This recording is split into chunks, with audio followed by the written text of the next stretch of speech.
je m'appelle Demna, notre marque c'est Vêtements, est basée à Paris. This morning, fashion house Balenciaga, a favorite of stars like Kim Kardashian and celebrated in songs by Lizzo, B, are facing backlash, accused of children in a controversial new ad campaign.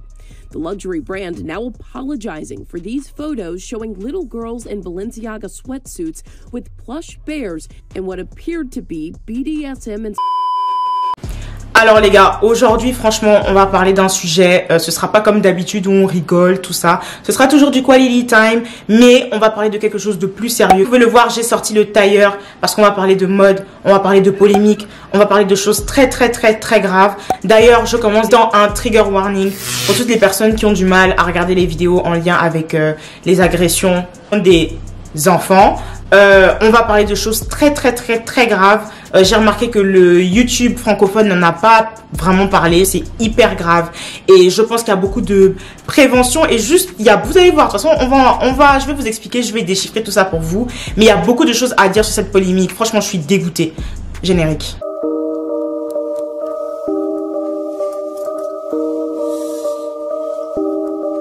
Real hot girl shit. What's up guys, it's me Amalia, back at it again with another video. Coucou les copains, coucou les copines, j'espère que vous allez tous bien. Et aujourd'hui on se retrouve pour une nouvelle vidéo. Donc comme tu as pu le voir dans le titre, on va parler du Balenciaga Gate, de la polémique concernant Balenciaga. Donc vous devez vous demander pourquoi est-ce que Amalia nous parle de ça aujourd'hui. C'est très simple, je suis très passionnée de mode.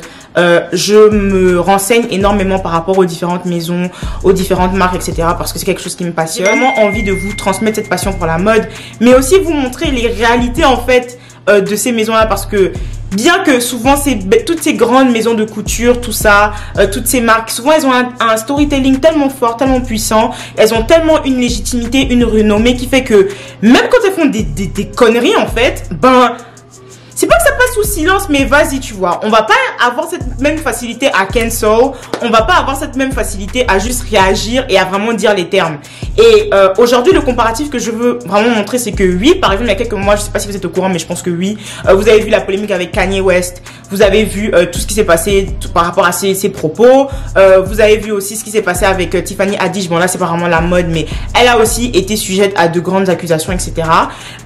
Et tout ça, on voit que quand c'est par exemple pour des personnes noires, c'est très facile de cancel, c'est très facile de, genre, dire non, c'est pas correct, etc. Ce qui ne me dérange pas forcément, mais je trouve que la même énergie qu'on met sur ces personnes-là, on devrait aussi la mettre sur les grandes maisons qui, c'est pas parce qu'elles ont une renommée, c'est pas parce qu'elles sont là depuis des années, qu'en fait, ouais, genre, elles doivent avoir un pass, en fait. Et ce qui s'est passé avec Balenciaga, bien que ce soit une marque que je respecte, enfin, que j'aime beaucoup, je vais pas vous mentir, je suis déçue, en fait, je suis déçue, je suis scandalisée, je suis horrifiée parce que non, là franchement c'est un sujet, les enfants, ça passe pas.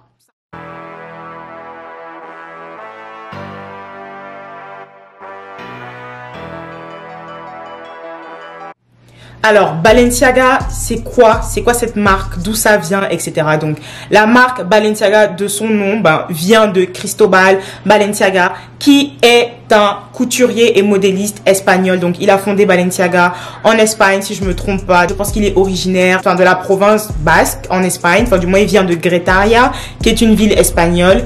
Et donc, voilà, c'est l'un des plus grands couturiers. Il a été unanimement, reconnu par ses pairs. Christian Dior, le surnommé même le maître. Vraiment, vous expliquez ça dans mes mots, dans mes termes, mais... Basically, qu'est-ce qui se passe à cette période-là? Il y a la guerre civile en Espagne. Les gens, dans le contexte de guerre, tu vois, on va pas penser à acheter forcément des vêtements, tout ça. Bien que certaines élites, comme notamment des membres de la famille royale, etc., continuaient à acheter des vêtements et tout, l'Espagne, c'était plus vraiment trop, tu vois, genre, un bon endroit pour vendre ses créations. Du coup, qu'est-ce qu'il va faire? Il va aller à Paris, où il va continuer, il va ouvrir sa première boutique sur l'avenue Georges V. Et c'est de là un peu, si tu veux, que il va vraiment se peser dans le game et vraiment construire sa carrière et faire sa renommée. Si je pouvais te donner un peu une petite idée de pourquoi est-ce que Balenciaga est une marque aussi iconique, etc., c'est parce que durant du coup cette période-là, tu vois, ils ont vraiment révolutionné la mode, clairement. Christian Dior le reconnaissait, tu vois, c'était un peu, Balenciaga en fait c'était un peu genre des influenceurs, des autres influenceurs, tu vois, dans la mode. C'est-à-dire que quand tout le monde adoptait par exemple le style un peu plus, tu vois, genre les coupes proches, de la silhouette, etc.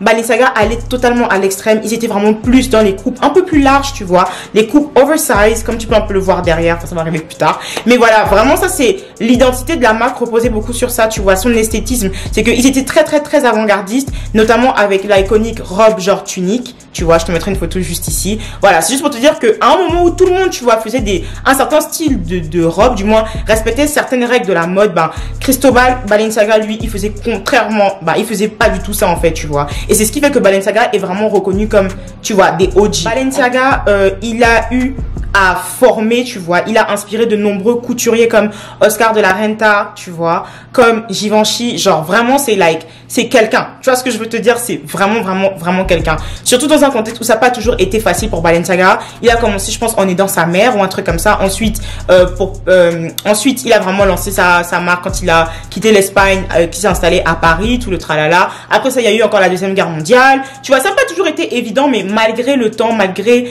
tout ce qui s'est passé dans le monde, genre Balenciaga a réussi à s'affirmer.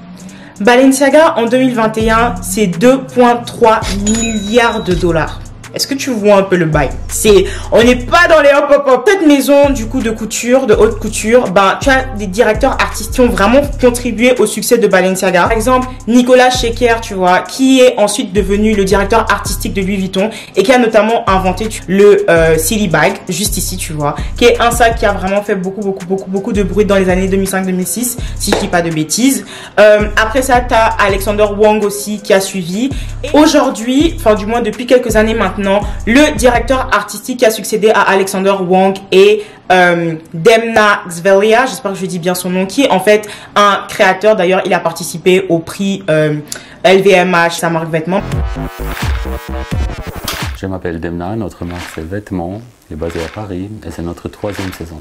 On travaille autour de garde-robe, autour de pièces existantes et on les met dans un nouveau contexte. C'est un jeu de proportions, matière, attitude que vêtements donnent aux gens qui portent ces vêtements. Pas vraiment streetwear, c'est quand même un produit parfois très sophistiqué au niveau de fabrication, mais c'est inspiré plutôt par les pièces de la rue qu'on connaît déjà. Et le 25 mars 1981 à Sukhumi en Géorgie, il a notamment été formé à l'Académie royale des beaux-arts d'Anvers en Belgique et travaillé à la maison Martin Margiela et à Louis Vuitton. Et là maintenant depuis, il est le directeur artistique de Balenciaga depuis 2015. De nombreux critiques de la mode aiment faire le comparatif entre Demna Gvasalia et Cristobal Balenciaga. Pourquoi? Parce que comme lui, Demna aussi a fui la guerre. Demna est vraiment à la source de plusieurs des trends que tu vois actuellement genre dans la mode. Il est vraiment venu en fait, il a fait boum, tu vois ce que je veux dire dans le milieu de la mode. Par exemple, je pense que tu connais forcément sur la chaussure chaussette, tu vois, qui a vraiment, il y a tellement de réplicas de cette paire de chaussures, c'est incroyable. Les personnes les plus influential de notre génération, c'est parce qu'il est venu avec différents concepts comme par exemple la Triple S, c'est lui. Du coup, c'est lui. Il a emmené tellement de mode. Je pense que vous avez tous vu forcément les différentes campagnes, par exemple, de Balenciaga avec DHL, c'est Demna. La collection avec notamment genre Ikea aussi. Balenciaga X Ikea, c'est Demna. Aussi réapproprié, par exemple, le logo de la campagne de Bernie Sanders aux États-Unis, les présidentielles de 2016. He believes, il croit que tu peux faire porter du logo à n'importe qui, tu vois. Tant que tu fais croire au consommateur, à la personne qui porte ce logo que c'est high value, qu'il y a vraiment de la valeur, tu vois. Donc son concept un peu, si tu veux, c'est de vraiment prendre tout ce qui est vraiment genre, tu vois comment en fait, DHL, tu vois, tous les jours, tu te fais livrer par DHL ou DHL, ce sont des choses qui font partie de notre quotidien, tu vois, de n'importe qui. T'as pas besoin d'être super riche pour savoir que voilà, pour connaître DHL, whatever. Vraiment, c'est vraiment, il aime faire souvent moi je pourrais appeler ça comme des oxymores un peu dans la mode, genre vraiment montrer que des choses aussi simples peuvent aller sur le runway, tu vois. Des choses aussi simples de notre vie, en fait, commune, peuvent être apportées sur le runway. Et je pense que vous avez forcément vu sur TikTok différents trends, etc. où voilà, les gens se moquent souvent de la direction un peu artistique des défilés de Balenciaga.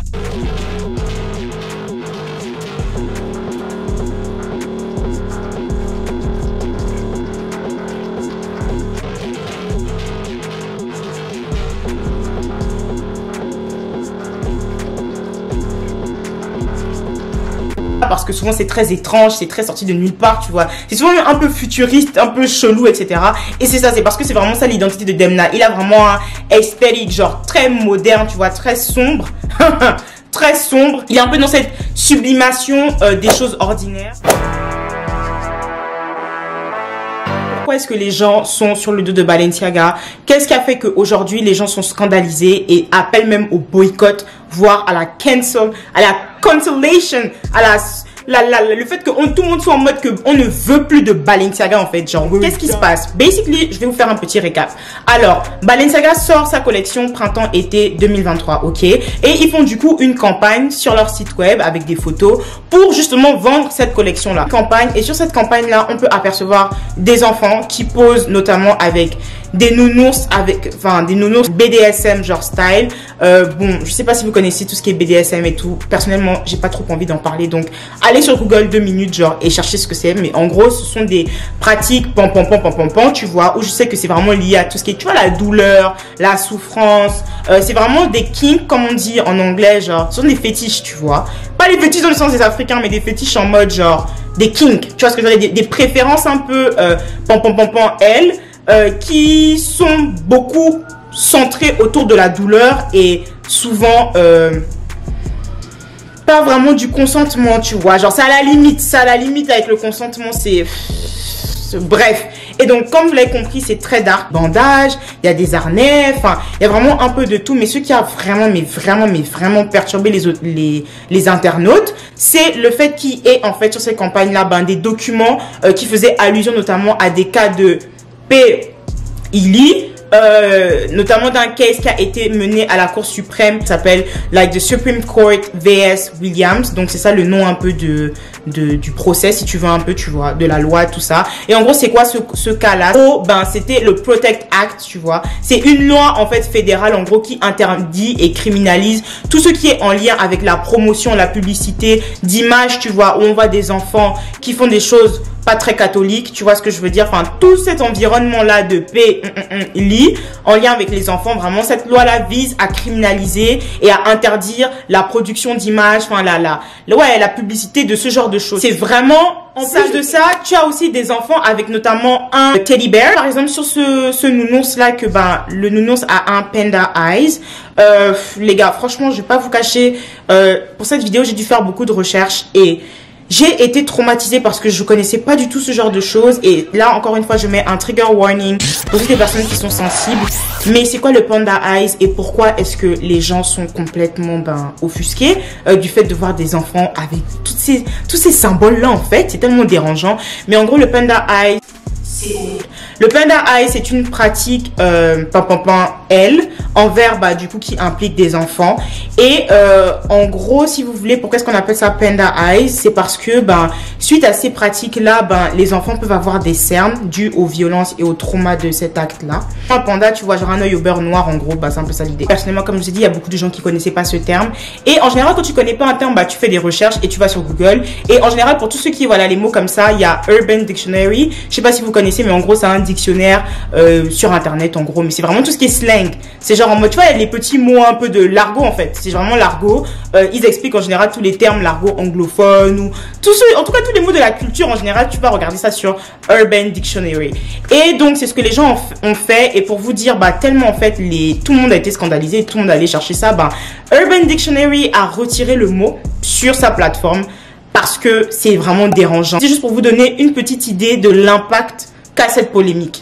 Principalement à la marque, c'est quoi? C'est de ne pas avoir pensé à la symbolique et au message de la campagne, tu vois. Parce que en plus de ce dont je vous ai parlé sur les photos, et aussi les photos d'un petit lapin blanc, qui symbolise ce petit lapin blanc. Parce que comme vous et moi, j'imagine, vous allez vous dire, mais c'est quoi le problème? Enfin, c'est une campagne, il y a des enfants, ok, bon. C'est vrai qu'il y a des choses vraiment très dérangeantes et bizarres, mais il y a un enfant, il y a des jouets, c'est quoi le truc? Mais les gars, en fait, c'est la symbolique et c'est pour vous montrer à quel point, c'est vraiment, en fait, tu sens que la personne qui a fait ce shooting, du moins le directeur artistique de ce shoot-là, il était vraiment siphonné dans sa tête parce que vous allez voir que ça va vraiment très loin. Donc, c'est quoi le lien avec le lapin blanc? Le lapin blanc que vous voyez sur les photos, en fait, est censé représenter, le conte un peu Alice au pays des merveilles, symbolique un peu par rapport à ça. Pour ceux qui ne le savent pas, Alice au pays des merveilles a été écrit par Lewis Carroll. Lewis Carroll, c'est qui? Basically, bah, du coup, c'est un écrivain, c'est aussi un mathématicien, si je me trompe pas. Et, faut savoir, les faits vraiment très, très dérangeants par rapport à cette personne-là, c'est que il prenait des enfants en photo, et notamment des photos nues d'enfants. Notamment celle de Lorena Little. Détail que je trouve aussi très important, c'est que Lewis Carroll, en fait, était aussi un instructeur. Il travaille notamment dans une école, donc il était tout au contact d'enfants. C'était un prof de maths aussi. Et, basically, pour vous donner une petite idée, c'est qu'en fait, il y a beaucoup de gens qui ont témoigné en disant que oui, Lewis Carroll et tout à l'époque, genre, il s'entendait pas beaucoup avec ses collègues hommes, etc. Il était très proche des femmes, plus précisément des enfants avec qui il avait vraiment une relation. Donc, genre en mode, ah, c'est notre tonton, tu vois. Et il était très proche de la famille Liddell, qui était genre en fait la famille du Dean, donc du proviseur un peu, tu vois, de l'école, et avec qui il entretenait des relations très proches, notamment avec ses enfants, ses filles, dont Alice, qui est notamment l'inspiration du livre Alice au pays des merveilles. Et il y a beaucoup de gens qui ont relaté le fait que la relation qu'il avait avec ces petites-là était très, très, très étrange. Et il y a beaucoup de gens aussi, déjà à l'époque, qui mettaient en avant le fait que, le fait qu'il prenait en photo des enfants, enfin du moins des photos des enfants, semi-nus ou nus, en gros, genre, même s'il avait la permission de certains parents, c'était bizarre, quoi. Donc, suite à cela, Balenciaga s'est excusé, vous savez, mais ça même, s'excuser, c'est ils ont d'abord retiré toutes les photos sur leur Instagram. Après, je pense qu'ils ont remis les photos. Et Demna et Balenciaga, du coup, ont posté des publications où clairement ils s'excusent. Donc, je vais vous lire ces différentes excuses parce que je pense que c'est important de les mentionner. Même si moi je pense qu'elles sont un peu beaucoup inutiles parce que franchement, bref, on va en revenir juste après, mais vous allez voir que c'est complètement bizarre. Donc, Demna a posté ça sur son Instagram. Il a dit, donc c'est en anglais, donc je vais vous faire la traduction en même temps. Au nom de Balenciaga, du coup, on s'excuse pour toutes les offenses causées par notre campagne de Noël. Sac avec justement le teddy bear, genre le truc là, le petit teddy bear super bizarre là, n'aurait pas dû être associé à des enfants dans cette campagne. On l'a immédiatement enlevé de toutes nos plateformes. Aussi, nous nous excusons pour les documents, donc les documents du fameux procès dont je vous ai parlé là. On s'excuse pour ça. Nous allons prendre nos responsabilités et allons entreprendre, ils vont en gros poursuivre en justice les personnes responsables de ce shooting qui ont créé ce set, incluant du coup les items de la collection printemps-été de 2023. Balenciaga condamne fermement la nanana, ou du moins l'abus sur les enfants de toute forme. Et ils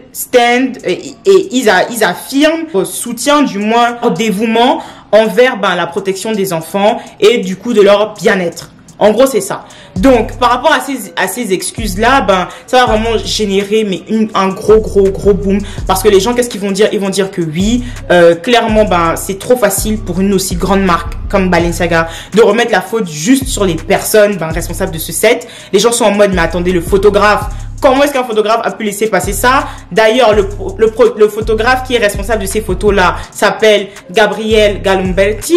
J'espère que je l'ai bien dit. Je parle pas italien et il a l'air d'être italien. Et puis même si je l'ai mal dit, bref, mais basically, il s'est expliqué sur Twitter. Donc, j'ai retrouvé son Twitter et je suis allée lire ses tweets. Et les gars, comment vous dire qu'en fait, je pense vraiment qu'ils se foutent de nous. Non, mais clairement, je pense vraiment, qu'ils se foutent de nous. Donc, Gabriele Galimberti, je vais vous mettre un screen ici du thread au cas où vous voulez aller regarder ça. Il a fait un statement où il réagit à ça. Il dit: je ne suis pas en position de commenter les choix de Balenciaga, mais tout ce que je peux dire, I'm afraid that I was not entitled. En gros, il se dédouane, il dit que voilà, que ce n'est pas lui qui choisit les produits, que ce n'est pas lui qui choisit les modèles, et que ce n'est pas lui qui fait, en fait, qui gère tout ça, en fait. Et on va revenir plus tard sur le rôle du directeur artistique, parce que je pense que la question de responsabilité se situe aussi beaucoup là, et la marque Balenciaga joue un peu, je pense, sur cette zone de flou concernant la responsabilité, parce que clairement, les gens sont en mode, mais en fait, comment est-ce que des adultes ont pu tolérer ce genre de choses? Bref, donc il dit, en tant que photographe, I was only sorry, on m'a seulement demandé en gros de prendre des photos de cette scène-là. Donc comme d'habitude, la direction de la campagne et le shooting ne sont pas donnés aux photographes. On va aller droit au but. Il se dédouane. Vraiment désolé pour le changement de luminosité et tout. Enfin bref, c'est à cause des images derrière. Il se dédouane, il dit que son art n'a rien à voir avec cette campagne-là et que lui, tout ce qu'il a fait, c'est genre shooter. Il a juste fait son travail en gros, tu vois. Et il dit que parce qu'en gros les gens du coup le portent à fond en fait, estiment que il est responsable de ça, et lui il se dédouane, il dit que non c'est pas lui le criminel et tout ça, et il rajoute aussi qu'il a aucun lien avec les photos concernant le procès, enfin, entre la Cour suprême et Vess Williams, là, tout ça. Il dit qu'en gros, lui, il est pas dedans, que ça a été genre, that one was taken in another set by other. Voilà, il dit que cette photo-là a été prise dans un autre set, par d'autres personnes, et que, les gens associent ces photos-là, à lui ces photos, mais en gros que ce sont pas ses photos, que c'est pas lui qui a pris cette photo là. Donc voilà. Bon, les gens sur Twitter étaient en mode ah bon? Oh ok d'accord. Et ils ont retrouvé du coup ce tweet là que je vous affiche juste ici, où clairement, lisez, j'ai pas envie de le dire parce que j'ai pas envie d'être démonétisé, mais vous voyez très bien qu'il y a un petit souci ici. Il y a même pas un petit souci, on a un très. Donc entre Balenciaga qui met la faute sur les personnes qui ont fait le shooting, entre le photographe qui dit que lui, il y a certaines photos, oui c'est lui, d'autres c'est pas lui, mais qu'en gros c'est pas lui qui choisit les produits, tout ça, lui son taf c'est juste de prendre des photos, etc. On ne sait plus vraiment sur qui la responsabilité en fait doit retomber. J'ai cherché en gros c'est quoi le rôle, c'est quoi la responsabilité, le rôle d'un directeur artistique. Artistique est un metteur en forme. Il est au service de la stratégie marketing et créative. Il doit déterminer l'aspect visuel, proposer des concepts qui seront ensuite déclinés sur des campagnes de communication. Il définit la nature de l'image, l'ambiance, le décor, l'univers, l'esthétique, la composition, la typographie des textes, la hiérarchisation de l'information. Le directeur artistique, c'est aussi un coordinateur. Il coordonne le travail de graphiste, illustrateur, photographe, exécutant, motion designer, réalisateur vidéo et bien d'autres métiers de la sphère de la communication. Un directeur artistique, c'est aussi un gestionnaire de projet. Il assume le bon déroulement de la production et soutient ses projets et défend sa vision auprès de ses clients. Un directeur artistique, il est créatif, intuitif, doué d'une certaine culture générale et amoureux des tendances. Il a surtout l'esprit d'équipe et a la capacité de se remettre en question. Parce que Demna là aussi je trouve ça trop facile le fait qu'il mettait sur les gens du shooting. Mais à the end of the day, quand il y a une campagne etc, le directeur artistique doit valider la campagne en fait. Donc ça veut dire que c'est forcément qu'il a forcément vu ces photos là. Enfin je sais pas, après je parle en allegedly parce que je peux y avoir un procès, mais I'm just saying. À un moment donné, je trouve que c'est un peu facile, tu vois, de jouer sur, voilà, il y a tellement de symbolique, on voit tellement que, ouais, en fait, tout le concept, en fait, est juste F'd up. Genre, c'est complètement F'd up. Je suis obligée de dire ça comme ça. Mais les gars, ça n'a pas de sens. C'est incroyable. Vous pouvez pas me dire qu'avec, en plus, on sait comment ça se passe souvent les campagnes, avec toutes ces personnes-là, genre, vous pouvez me dire qu'il n'y a aucune personne sur ce setting qui s'est dit que yo, mettre des enfants en lien avec tout ce qui est S-E-X-U-A-L-I-T-E accent aigu, genre en lien avec des enfants, vous pouvez pas me dire que j'arrive que la combinaison de ça, c'est super dérangeant. Mais en plus de ça, qu'il y ait beaucoup d'allusions en lien à la paix Illy, moi je trouve que ça fait vraiment beaucoup et personnellement I'm not buying it. Je trouve que là, Balenciaga, quand c'était Kanye West avec ses commentaires antisémites et tout ça, tout le tralala, je suis pas en train de le défendre Kanye, hein. Je state juste un fact, juste pour faire un comparatif, mais les gens ont été rapides pour le cancel. Adidas a été rapide pour le drop. Bien évidemment, là, c'est pas la même chose. On parle d'une marque, on parle pas juste d'un individu comme Kanye, mais c'est juste pour vous montrer un peu la dynamique. D'ailleurs, voici un post de Shade Room où Kanye West a réagi et qu'est-ce qu'il dit? Il dit en gros, je cite, ils ont essayé de me détruire dans la presse, ils ont essayé de me détruire, de détruire mon business, etc. Au même moment où tout le monde a vu, à ce moment-là, tout le monde l'a vu, mais personne n'a rien dit. Vous savez, les célébrités, ça prouve à quel point les célébrités sont contrôlées. Vous ne voyez pas de célébrités qui parlent de ce qui se passe avec Balenciaga. Donc bon, voilà quoi, ça vous montre à quel point, qui sont vraiment les célébrités que vous aimez quoi. Et de ne pas vous laisser influencer par ces soi-disant influenceurs, ces célébrités influenceurs, parce qu'en gros, ça n'existe pas, genre, ce sont des fake ass. Basically, c'est ça. C'est que là, ça a été très quick de parler, de faire des trucs et tout. Mais là, bizarrement, les célébrités, là, j'ai pas vu Kim Kardashian qui est l'ambassadrice et qui, en ce moment, du coup, qui jouit en fait de la relation qu'avec Kanye. Parce que pour vous dire, Kanye et Demna, genre, sont très proches. D'ailleurs, je suis en train de dire que Kanye West est voilà. Parce que bon, Kanye West, c'est quelqu'un de vraiment, moi, j'ai mon avis sur Kanye West. C'est quelqu'un de dérangé, mais je pense pas qu'il soit vraiment, affilié à ça. Mais une chose est sûre, c'est que moi je le sais et je pense que beaucoup de gens aussi le savent. Kim Kardashian en ce moment, elle ne fait que porter Balenciaga. On dirait qu'elle se lève le matin, elle porte Balenciaga. Du lundi au lundi, elle est en Balenciaga parce qu'elle est le nouveau visage, elle est une des ambassadrices de la marque. Pourquoi est-ce que c'est Kim qu'ils ont choisi? Parce que je pense Kanye West a une très bonne relation avec Balenciaga, notamment avec Demna. Faut savoir qu'ils se connaissent depuis 2015. Je regarde l'évolution de son style et des partenariats qu'elle a eu dans le milieu de la mode, parce qu'il faut savoir que le milieu de la mode, c'est un milieu très fermé, tu vois, sélectif. C'est pas tout le monde, tu vois, qui peut rentrer comme ça. C'est pas tout le monde qui vont, c'est pas tout le monde en fait, juste qui vont prendre comme like visage d'une marque, tu vois ce que je veux dire. Même le concept d'influenceur, tout ça là, c'est un peu, voilà. Ça existait depuis, mais ils sont en général, ils font très attention aux personnalités avec lesquelles ils s'associent. C'est pas la question. On n'est pas là pour parler de Kim Kardashian aujourd'hui. On est là pour parler de Balenciaga. Mais je pense quand même que c'est... Moi, en tout cas, personnellement, étant une fan de Kim Kardashian, du moins quelqu'un qui... pas vraiment une fan aussi non plus, mais quelqu'un qui, en tout cas, reconnaît que effectivement les Kardashian, ce sont des bosseuses, tu vois. J'aimerais vraiment qu'elle s'exprime par rapport à cette polémique-là. Parce que c'est très dérangeant. C'est très dérangeant parce que, à the end of the day... Tu fais vendre, tu vends leurs produits, quoi. Tu fais partie de leur campagne aussi, tu vois. Donc, what do you have to say? Genre, qu'est-ce que tu en dis, en fait? Genre, pourquoi les Kardashians, c'est toujours comme ça? Quoi, les scandales, tout ça? Sweet! Les gens sont pas du tout contents. Il y a clairement tout un mouvement de cancellation autour de Balenciaga. Les gens veulent, clairement que Balenciaga rende des comptes, qu'ils expliquent réellement c'était quoi la visée de ça. Donc, les gens disent que, ouais, les excuses, genre, en gros, ils se sont juste excusés parce que là, on les a attrapés. Les photos, elles datent pas d'aujourd'hui, tu vois. Elles datent, ça fait longtemps qu'elles étaient quand même sur le site. Là, ils les ont maintenant retirées, ainsi que les articles. Mais pourquoi est-ce que c'est quand les gens parlent de ça que maintenant vous considérez ça comme étant quelque chose d'offensif et que vous êtes là maintenant en train de vous justifier, en fait? Pourquoi est-ce que vous avez même pensé à ce genre de concept, en fait? Les gens sont en mode, mais arrêtez, genre arrêtez de nous mentir, on sait très bien que c'est faux. De l'autre côté, il y a des gens qui disent que les photographes, vraiment, eux, ils comprennent pas, ils estiment que c'est de la faute des photographes, que comment est-ce que vous pouvez accepter de filmer des enfants autour d'autant de items, autant d'accessoires aussi dérangeants, genre c'est quoi ça, en fait? Donc eux aussi, on appelle à la cancel culture, comme je l'ai dit, le Gabriel Galimberti là. Lui là, on a carrément, en fait, si vous voulez, il a expliqué que oui, le shoot, en fait, le concept un peu de la campagne et tout, ça se situe, voilà, il a toute une série en fait qu'il appelle Toy Story Series, et dans cette série là, ce sont des séries de photos de clichés, capturer l'enfance, genre capturer tous ceux qui ont là avec l'imaginaire, tu vois, les jouets, tout ça. Donc lui, en gros, voilà quoi, genre c'est comme ça qu'il se défend. Lui, donc voilà, moi en tout cas maintenant, si vous me demandez mon opinion, de toute façon je pense que vous l'avez senti là depuis dans la deuxième partie, mais moi personnellement j'appelle un boycott fort